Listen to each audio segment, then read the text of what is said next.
Morning students. देखिए आज हम आपको पढ़ाते हैं तुलसीदास।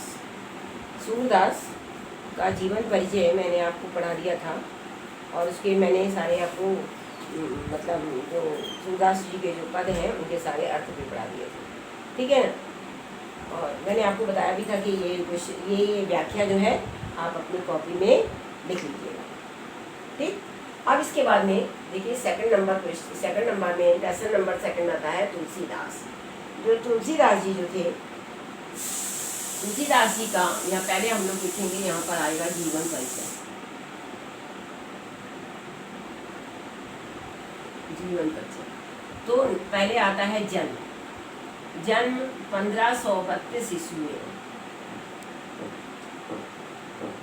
जन्म इनका हुआ था सन 1532 ईस्वी में हुआ था और इनकी मृत्यु हुई थी 1623 ईस्वी में।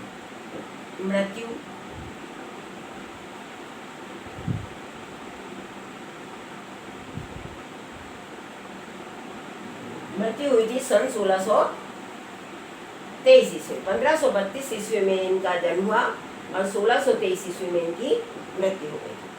तो कहते हैं राजापुर जो तुलसीदास जी जो थे, देखिए तुलसीदास जी का बताते हैं जन्म सन 1532 ईस्वी में। 1532 ईस्वी में बांदापुर जिले के राजापुर नामक ग्राम में हुआ था। तो जन्म इनका हुआ था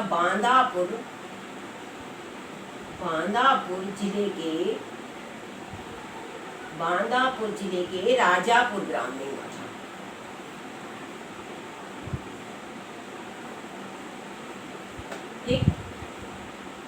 ठीक है। जन्म 1532 ईस्वी में बांदापुर जिले के राजापुर ग्राम में हुआ था, ठीक। इनकी माता का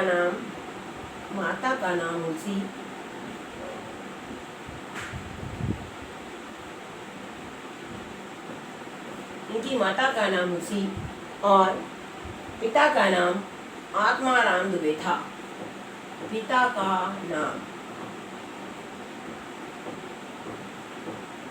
का नाम था आत्माराम दुबे, ठीक।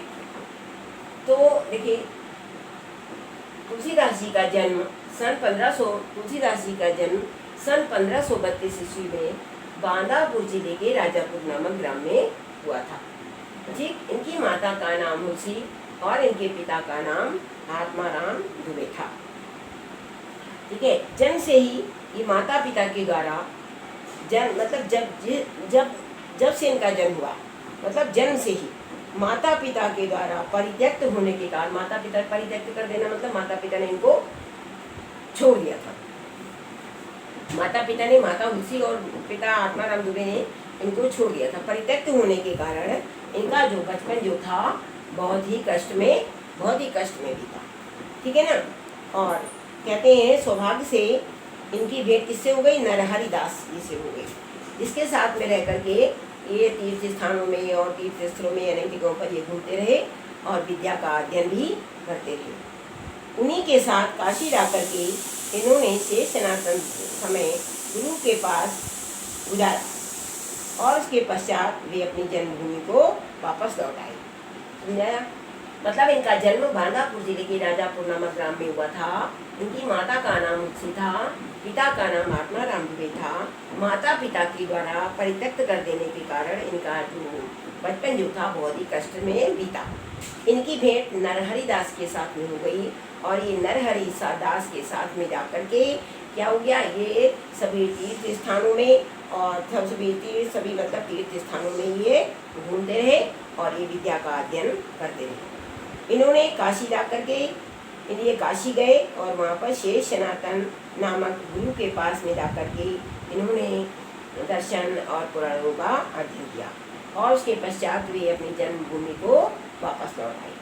तो कहते हैं कि जो तुलसीदास जी जो थे, तुलसीदास जी का जो विवाह था पाठक दीनबंधु पाठक की कन्या रत्नावली से हुआ था। रत्नावली से हुआ था। और ये जो तुलसीदास जी जो माता पिता की तरह तो बेचारे वैसे ही परित्यक्त थे, तो इन्होंने क्या किया, जब इनका विवाह हुआ तो ये अपनी पत्नी से बहुत प्रेम करते थे। पत्नी से अपनी बहुत प्रेम करते थे क्योंकि इनको स्नेह तो किसी से मिला ही नहीं था, तो ये अपनी पत्नी से बहुत प्रेम करते थे। तो एक दिन क्या हुआ कि इनकी अनुपस्थिति में, ये घर में नहीं थे, मतलब इनकी अनुपस्थिति में जो रत्नावली जो थी, इनको बिना बताए हुए मायके चली गई, मायके चली गई। और जब वे वापस आए तो वे इनके वियोग को सहन न कर सके। और क्या किया इन्होंने, भीषण वर्षा हो रही थी, भीषण वर्षा में भीषण वर्षा में नदी को एक शव के द्वारा पार करके आधी रात के समय ये कहाँ पहुँच गए, अपनी पत्नी के पास चले। इनके इस कार्य में जब रत्नावली ने इनको देखा, रात में आधी रात को ये जब वहाँ पहुँचे और रत्नावली ने इनको वहाँ पर जाकर देखा, तो वो क्या हो गई, एकदम से क्षुब्ध हो गई मतलब एकदम दुखी हो गई और बोली कि अस्थि चर्म मैं देह मम, अस्थि चर्म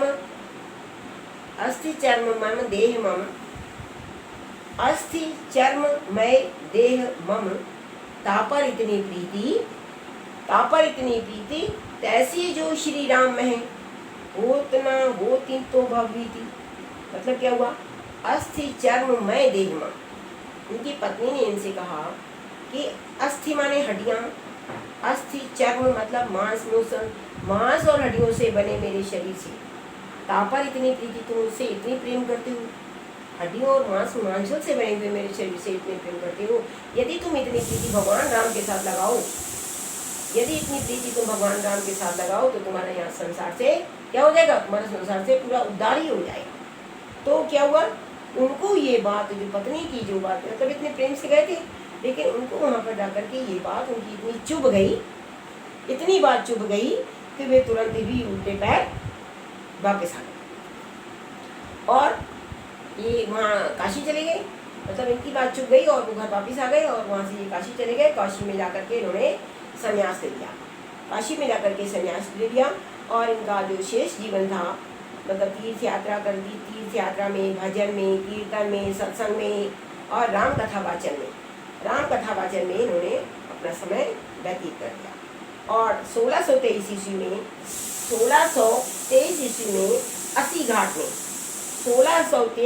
में अस्सी घाट में इनकी मृत्यु हो गई।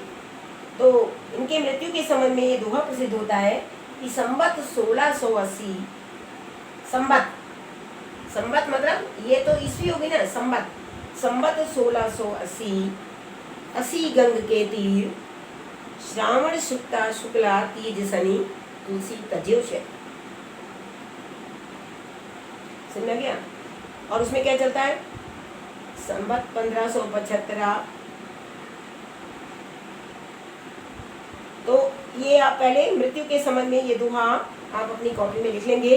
क्या, संवत 1680, 80 गंग के तीर, श्रावण शुक्ला तीज शनि, तुलसी तज्यो शनि। तो तुलसी ने अपने शरीर को त्याग दिया। अच्छा, अब देखिएगा ये मतलब तुलसीदास जी की जो भक्ति भावना है, भगवान राम के प्रति कैसे सखा भाव की है। सखा कौन होता है, दोस्त मित्र, है ना। तो सखा भाव की है। और राम क्या है, राम है उनके आराध्य देव, उन्होंने राम को ही आराध्य माना है। उनके राम कैसे हैं, निराकार हैं, जिनका कोई आकार नहीं है, आज जन्मा है, जिनका कभी जन्म नहीं होता है, और भी सच्चिदानंद स्वरूप माना है उन्होंने।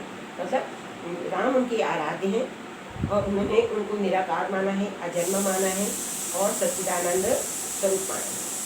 लेकिन पापियों के नाश और धर्म के संस्थापन के लिए वे, समझाया क्या मतलब, लेकिन पापियों के नाश करने के लिए और धर्म की संस्थापना करने के लिए वे इस संसार में अवतार लेते हैं। राम का जन्म किस लिए हुआ था, कहते हैं ना, धर्म संस्थापनार्थाय संभवामि युगे, यदा यदा हि धर्मस्य, कहते हैं ना, यदा यदा हि धर्मस्य ग्लानिर्भवति भारत, यदा यदा हि धर्मस्य ग्लानिर्भवति भारत। समझ लीजिएगा। तो धर्म संस्थापनार्थाय संभवामि युगे युगे। तो वो कहते हैं कि राम जो है, राम हमारे आराध्य हैं, राम राम निराकार है, राम अजन्मा है, राम सच्चिदानंद स्वरूप है, उनका कोई जन्म नहीं होता है, लेकिन वो पापियों का नाश करने के लिए और धर्म की संस्थापना करने के लिए वे हर युग में अवतार लेते हैं, वे हर युग में अवतार लेते हैं। तो कहते हैं तुलसीदास जी जो थे एक समन्वयवादी लोकनायक थे। तुलसीदास जी एक समन्वयवादी लोकनायक थे। ये शैव और वैष्णव का और दर्शन के क्षेत्र में अद्वैतवाद और वशिष्ठ अद्वैतवाद का समन्वय प्रस्तुत करते हैं। तो तुलसीदास जी ने क्या किया है, तुलसीदास जी ने जो एक रामचरितमानस लिखा है, तुलसीदास जी ने रामचरितमानस लिखा है, वो सबसे बड़ा महाकाव्य है। कहते हैं हिंदी काव्य साहित्य का, हिंदी काव्य साहित्य का सबसे बड़ा महाकाव्य, हिंदी काव्य साहित्य का सबसे बड़ा महाकाव्य है रामचरितमानस। किसने लिखा है? तुलसीदास जी ने लिखा है, हमेशा याद रखिएगा, समझाया। सबसे बड़ा महाकाव्य रामचरितमानस तुलसीदास जी ने लिखा है। इसमें तुलसीदास जी ने क्या किया है? पग पग पर राम के जीवन की मर्यादा पूर्ण आचरण की प्रतिष्ठा की है। रामचरितमानस, रामचरितमानस में पग पग पग पग पग मतलब हर पग पर, हर मतलब जगह पर जी राम के जीवन की मर्यादा पूर्ण आचरण की प्रतिष्ठा की है। और हरिओम जी ने मतलब लिखा भी है क्या? कविता करके तुलसी ना लसे, कविता करके तुलसी ना लसे, कविता लसी पा तुलसी की कला, कविता लसी पा तुलसी की कला। तो कवि जो तुलसीदास जी जो है, अब तुलसीदास जी की हम पढ़ते हैं रचनाएं। तो रचनाओं में देखिएगा, कहते हैं, देखिए पहले है रामलला नैछू, रामलला नैछू, वैराग्य संदीपनी, पार्वती मंगल, जानकी मंगल, गीतावली, कृष्ण गीतावली, विनय पत्रिका और दोहाष्टक और कृष्ण गीतावली।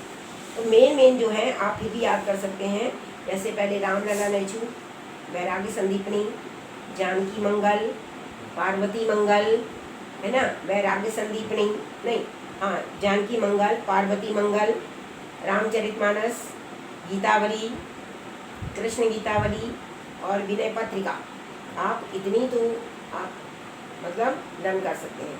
जो मैंने आपको बताई है, आप उन्हीं रचनाओं को आप नंबर 1, 2, 3 करके आप उनको नोट कर दीजिएगा, ठीक।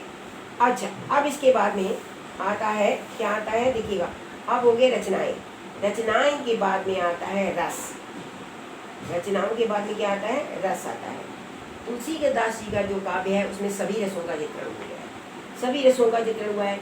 इसमें श्रृंगार रस के संयोग का भी और वियोग का भी चित्रण हुआ है ना, शांत रस का भी चित्रण हुआ है, करुण रस का भी चित्रण हुआ है। मतलब श्रृंगार रस के संयोग और वियोग का, शांत रस के करुण, शांत रस के करुण और मतलब शांत रस का और करुण रस का भी हुआ है, वीर रस का और विभत्स रस का भी विवेचन किया गया है। मतलब सभी रसों का हुआ है। सभी रस में मतलब श्रृंगार रस का संयोग और वियोग हो गया, शांत रस हो गया, करुण रस हो गया, विभत्स रस हो गया और वीर रस भी हो गया। वीर रस, सभी रसों का मतलब विवेचन हुआ है, ठीक। अब इसके बाद में आती है तुलसीदास जी की भाषा। तो तुलसीदास जी ने अवधी भाषा और ब्रज भाषा, तुलसीदास जी ने अवधी भाषा और ब्रज भाषा दोनों ही भाषाओं में रचनाएं की हैं। अवधी भाषा और ब्रज भाषा दोनों में इन्होंने मतलब रचनाएं की हैं। और कहीं कहीं पर अरबी और फारसी के शब्द भी इनके बीच में आ गए हैं। और उसके बाद में देखो मतलब दोहा, चौपाई, कवित्त, सवैया, छप्पे, मतलब इन छंदों का भी प्रयोग किया गया है। और अलंकार, अलंकारों में जैसे होता है रूपक, उपमा, उत्प्रेक्षा, है ना, आदि अलंकारों का भी प्रयोग किया गया है।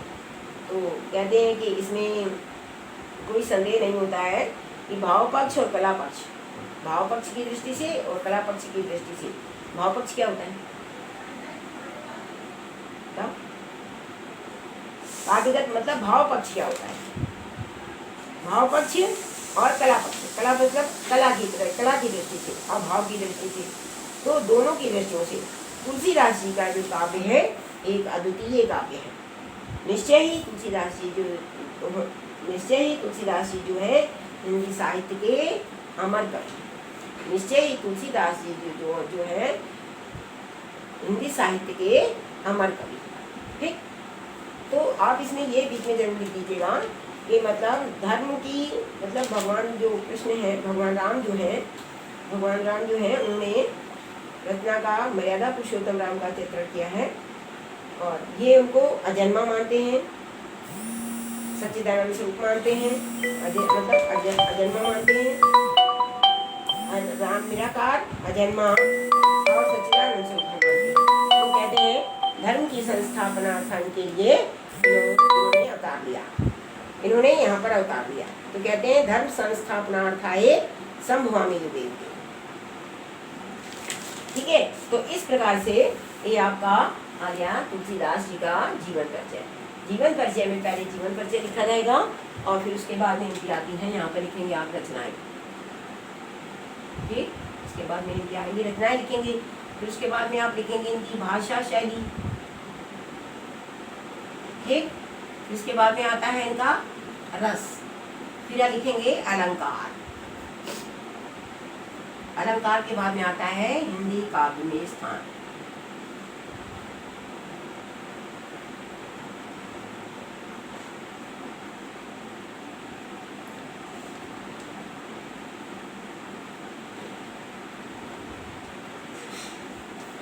ठीक, हिंदी साहित्य में स्थान।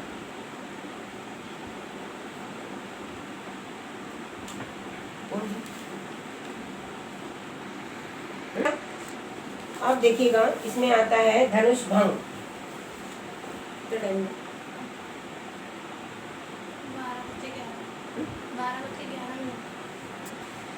ठीक है, आगे देखिएगा धनुष भंग, हम पढ़ा रहे हैं आपको धनुष भंग।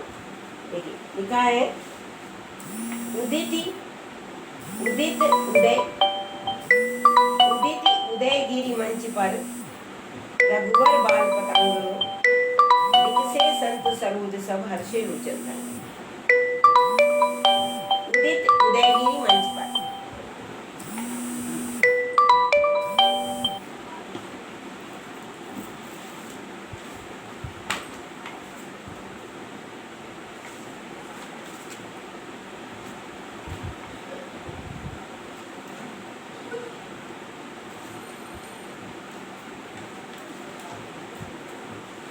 देखिए उदित उदयगिरी मंच पर रघुवर बाल पतंग विकसे संत सरोज सब हर्षे लोचन।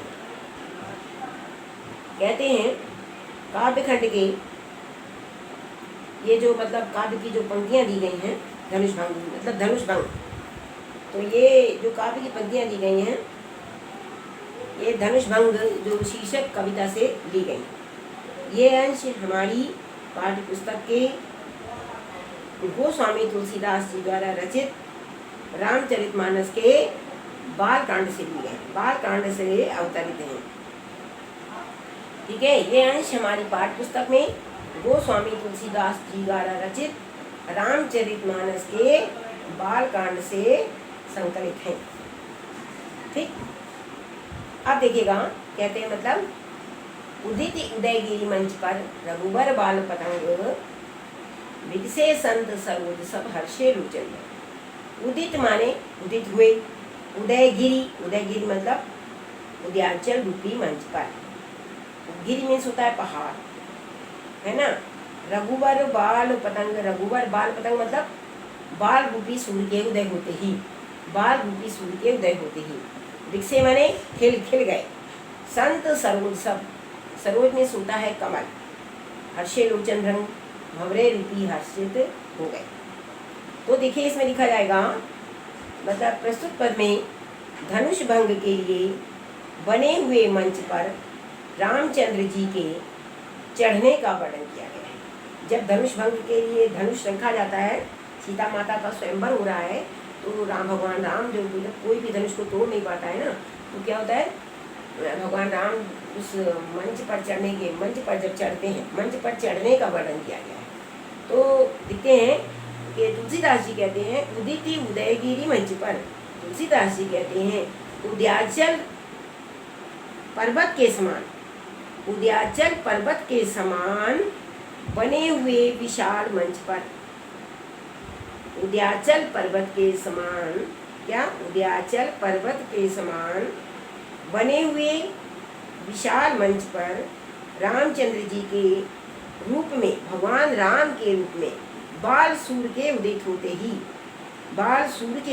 ही सभी संत रूपी कमल खिल उठे, सभी संत रूपी कमल जो थे खिल उठे और नेत्र रूपी भंवरे हर्षित हो गए। मतलब इसका क्या हुआ, कहने का आशय ये है कि श्री राम जी के मंच पर चढ़ते ही, भगवान श्री राम जी के मंच पर चढ़ते ही सभा में उपस्थित सभी सज्जन पुरुष जो थे अत्यधिक प्रसन्न हो गए, मतलब प्रसन्न हो गए।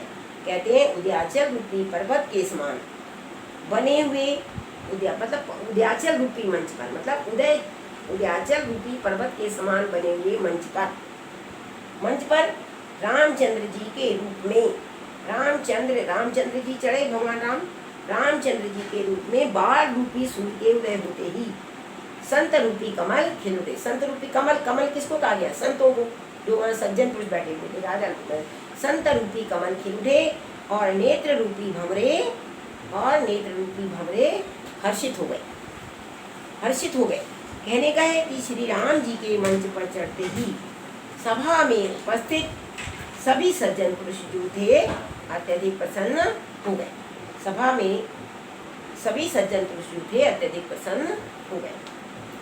आगे समझ में, विकसे मीन्स क्या होता है, खिल उठे। सरोज माने होता है कमल, हर्षे माने हर्षे लोचन भ्रंग, लोचन मीन्स होता है नेत्र रूपी भंवरे, हर्षे लोचन भ्रंग मीन्स भंवरे, है ना, मतलब भंवरे रूपी, नेत्र रूपी भंवरे प्रसन्न हर्षित हो गए। अब इसमें लिखा जाता है काव्यगत सौंदर्य। देखिएगा, कहते हैं कि भाषा, तुलसीदास जी की भाषा कौन सी, अवधी अवध थी ना, तो इसमें इन्होंने अवधी भाषा का प्रयोग किया है। भाषा इनकी अद्भुत भाषा है, भाषा इनकी अवधी है, रस अद्भुत रस है, छंद दोहा है और अलंकार है, उपमा, रूपक और अनुप्रास अलंकार। संत सरोज सब, सा तीनों बार आ गया यहाँ पर, तो ये यहाँ पर आता है अनुप्रास अलंकार। तो इनकी शोभा भगवान राम की सुर से दी गई है, मतलब तो यहाँ पर आता है उपमा अलंकार, ठीक है ना। तो जैसे ये इसमें जो भाव साम्य दिया जाता है, भाव साम्य का मतलब होता है कि इसका भाव और इसका भाव दोनों का भाव बराबर है। तो बिहारी लाल जी भी लिखते हैं कि जैसे मनो नीलमणि शैल पर आतप प्रयोग प्रभात, है ना, मनो नीलमणि शैल पर आतप प्रयोग प्रभात, जैसे उदित उदयगिरी मंच पर रघुवर बाल पतंग, विकसे संत सरोज सब हर्षे लोचन रंग। तो इसमें भाव साम्य लिखेगा, विकसे संत सरोज लिखेंगे कि मनो नीलमणि शैल पर आतप प्रयोग। किसने लिखा है, बिहारी लाल जी ने। ये दोनों का आपस में बराबर, ठीक। अब देखिए, इसके बाद में आता है नृपनि केनि आशा निशि नाशी वचन नखत अवली ना प्रकाशी। नृपनि केरी आशा निशि नाशी, कहते हैं भगवान राम के मंच पर चढ़ते ही, भगवान राम के मंच पर चढ़ते ही, नृपन माने होता है राजाओं की, केरी आशा, आशा मीन्स होता है आशा, निशि माने नाशी, मतलब राजाओं की आशा रूपी रात्रि नष्ट हो गई। भगवान राम के मंच पर चढ़ते ही राजाओं की आशा रूपी रात्रि नष्ट हो गई। आशा निशि नाशी, नाशी माने नष्ट हो गई, आशा रूपी जो उनकी रात्रि थी वो नष्ट हो गई। वचन नखत अवली न प्रकाशी। तो वचन और अवली, वचन नखत अवली न प्रकाशी। देखिए लिखा हुआ है वचन नखत अवली न प्रकाशी। वचन मीन्स होता है वचनों का बोलना। वचन मीन्स होता है, नाशी माने होता है नखत माने होता है तारे। नखत मीन्स होता है तारे, वचन मीन्स होता है वचन, और अवली मीन्स होता है पंक्ति। अवली मीन्स होता है पंक्ति होता है। तो लिखेंगे तारे रूपी पंक्तियों का वचन नखत अवली न प्रकाशी, और उनकी नेत्र रूपी भंवरों का जो चमकना जो था वो बंद हो गया। वह नखत माने नक्षत्र रूपी, अवली मीन्स पंक्ति, प्रकाशी माने प्रकाशित, चमकना बंद हो गया। मानी महिप कुमुद सुकुचाने, मानी मीन्स अभिमानी, महिप माने राजा, अभिमानी राजा कुमुद सुकुचाने, कुमुद के समान संकुचित हो गए। कुमुद का फूल होता है, कुमुद का फूल जो होता है लाल रंग का होता है, वो संकुचित हो गए। मानी जो अभिमानी राजा वहाँ पर बैठे हुए थे, जो घमंडी राजा वहाँ पर बैठे हुए थे, तो क्या हुआ? कुमुद सुकुचाने, कुमुद के समान संकुचित हो गए। कपटी भूप लूप लुकाने, और कपटी भूप माने होता है राजा, तो कपटी राजा जो थे उल्लुओं के समान मुँह छुपाने लगे। कपटी राजा जो थे उल्लुओं के समान मुँह छुपाने लगे। लुकाने मीन्स होता है छिपाने लगे। भय विशोक कोक मुनि देवा, बरसई सुमन जनामई सेवा। कहते हैं भय विशोक कोक मुनि देवा, वो क्या? और मुनि और देवता लोग जो थे, मुनि जो ले शोक रहित, मतलब विशोक, कहते हैं विशोक माने होता है शोक रहित हो गए। कोक, कोक माने होता है चकवे, कोक मीन्स क्या होता है? चकवे होता है। कोक मीन्स होता है चकवे, मुनि देवा, और मतलब चकवे और मुनि जो महर्षि देवता लोग जो थे वे सब शोक रहित हो गए। विशोक, विशोक माने होता है शोक रहित हो जाना, शोक रहित हो गए। बरसई सुमन जनामई सेवा, जनामई मतलब और जितने वहाँ पर लोग सभा में उपस्थित लोग बैठे हुए थे, सब भगवान राम के ऊपर सुमन माने फूलों की वर्षा करने लगे। गुरु पद बंदी सहित अनुरागा, राम मुनई सन आये सुमंगा। गुरु पद बंदी सहित अनुरागा, अनुराग माने प्रेम, अनुराग में होता है प्रेम से, सहित, सहित माने साथ, प्रेम भगवान राम ने प्रेम के साथ में गुरु पद बंद, गुरु के पैरों की वंदना की। समझे? अनुराग प्रेम के साथ में उन्होंने गुरु के पैरों की, गुरु के चरणों की वंदना की, वंदना की। राम मुनि सन आए, और उन्होंने मुनियों से आज्ञा मांगी, और राम ने मुनियों से आज्ञा मांगी। सहजई चले सकल जग स्वामी, मत मंज गुर कुंजर गामी। सहजई चले सकल जग स्वामी, सकल माने सारे संसार के स्वामी, राम सारे संसार को, सारे जग को, जग को मतलब धारण करने वाले भगवान राम जो थे, अपनी सहज और स्वाभाविक चाल से आगे बढ़े, आगे बढ़े। इस प्रकार से आगे बढ़े, मत मुंज बर गंजर गामी।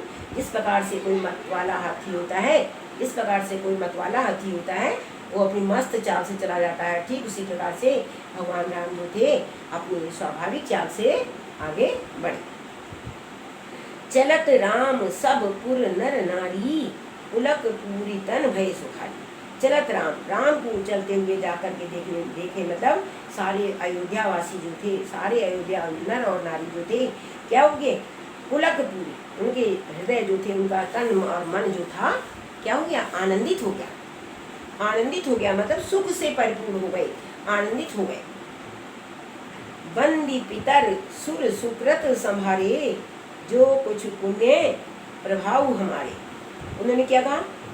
बंदी पितर, उन्होंने अपने पितरों को, पितरों की वंदना की और कहा यदि जो कुछ पुण्य प्रभाव हमारे, यदि हमारे मैंने पिछले जन्म में कुछ पुण्य भी किए हैं तो क्या होगा?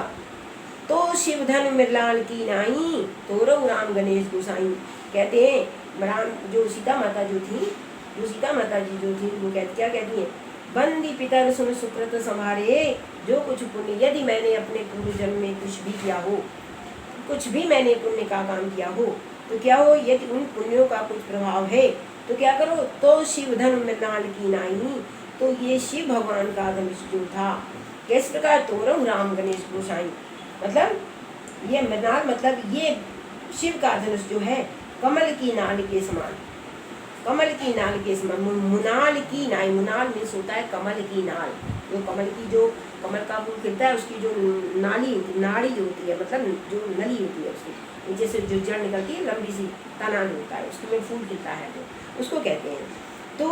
तो शिव धनु में नाल की नाई, तो ये शिव भगवान का धनुष जो है, भगवान शिव भगवान का धनुष है, भगवान राम कमल की नाल के समान तोड़े, तो रहूँ राम गणेश गोसाई, हे गणेश भगवान, मैं आपकी बार बार प्रार्थना करती हूँ कि भगवान राम कमल की नाल के समान ये शिव के धनुष को तोड़ दें। राम ही प्रेम समेत लखी, सखिन समीप बुलाई, सीता मातु सने बस वचन कहे बिन खाई। Thank you. अब नेक्स्ट डे।